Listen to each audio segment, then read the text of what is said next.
Passé Chongqing, le Yangtze s'élargit démesurément. Dans la brume, on a parfois du mal à en distinguer les rives. Le fleuve paraît plus mystérieux que jamais. Il est devenu un lac, quasiment. Voilà, c'est le Yangtze, voilà. Mais autrefois, peut-être large du Yangtze à peu près 150 mètres de large environ. Mais maintenant, c'est 500 ou bien 600 mètres de large. Voilà. C'est le changement. C'est le changement, oui. Et c'est M. Chen, notre chef d'entreprise de Chongqing, amoureux du fleuve, qui va nous servir de guide sur cette portion du Yangtze. Un tronçon de 600 km que l'homme a complètement dénaturé, pour le meilleur et pour le pire. On ne sait pas trop. Pour construire ce barrage, le barrage des Trois Gorges, le plus grand du monde, il a fallu faire monter le niveau du fleuve de plus de 100 mètres. Engloutir des centaines de villages. Déplacer 2 millions de personnes et détruire des merveilles du patrimoine chinois. Cette pagode transformée en île avec un faux air de Mont-Saint-Michel a été sauvée au prix d'un gros effort financier et technique. Pour protéger la pagode de sport, 100 millions de yuans pour construire un tigre aux alentours de la pagode. La pagode était entourée d'un village qui n'existe plus comme tant d'autres. Il a été englouti. On en voit ici quelques restes. Les hommes ont été relogés plus haut. 15 ans après, les villageois ont fait leur deuil. Enfin, ils font comme si l'alcool de riz aidant qui coule à flot pour cette fête d'anniversaire.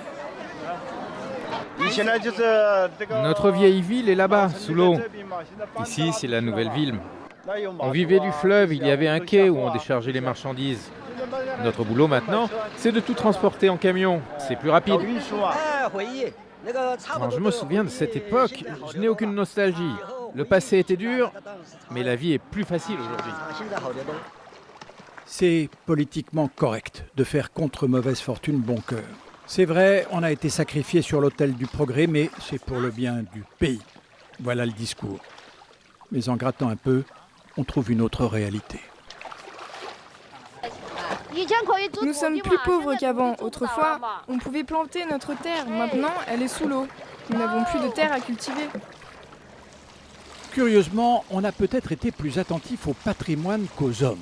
Pour sauver ces inscriptions vieilles de 1200 ans, qui marquaient le niveau des crues du fleuve, on a construit un musée sous l'eau à 37 mètres de profondeur pour une trentaine de millions d'euros. Avant la construction du barrage des Trois Gorges pendant la saison sèche, on pouvait voir toute une barrière de pierres sculptées, des poèmes, mais aussi des poissons comme celui-ci.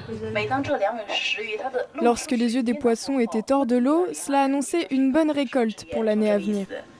On comprend mieux l'attachement des Chinois, bien au-delà des riverains du Yangtze, à Fengdu, la cité des esprits, la cité des fantômes, comme on l'appelle.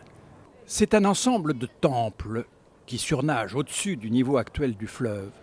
Des temples plus effrayants les uns que les autres, dédiés à l'enfer, au monde souterrain, dans la mythologie chinoise, dans le taoïsme, avec même un brin de bouddhisme. Quand on est en vie, il faut faire le plus de bien possible. Comme ça, nos esprits pourront entrer au paradis et non en enfer. Cette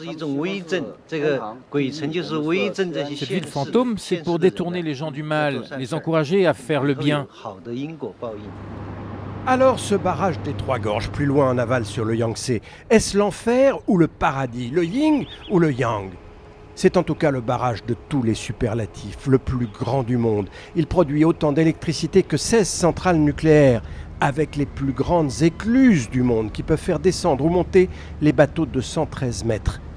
Il a maintenant une dizaine d'années de fonctionnement derrière lui et selon cet ingénieur, il a pleinement rempli ses fonctions. Le premier but du barrage était de lutter contre les inondations, le deuxième de fournir de l'électricité et le troisième de faciliter la navigation. Tous ces objectifs ont été atteints et même largement dépassés. Par exemple, la production d'électricité est de 12% supérieure à ce qui était escompté. Tout cela a un prix, humain, on l'a vu, mais également écologique, disparition d'espèces de poissons, baisse des apports de limon, modification climatique, etc. mais c'était peut-être nécessaire pour satisfaire les énormes besoins d'énergie du pays, et notamment de la région de Shanghai, notre dernière étape.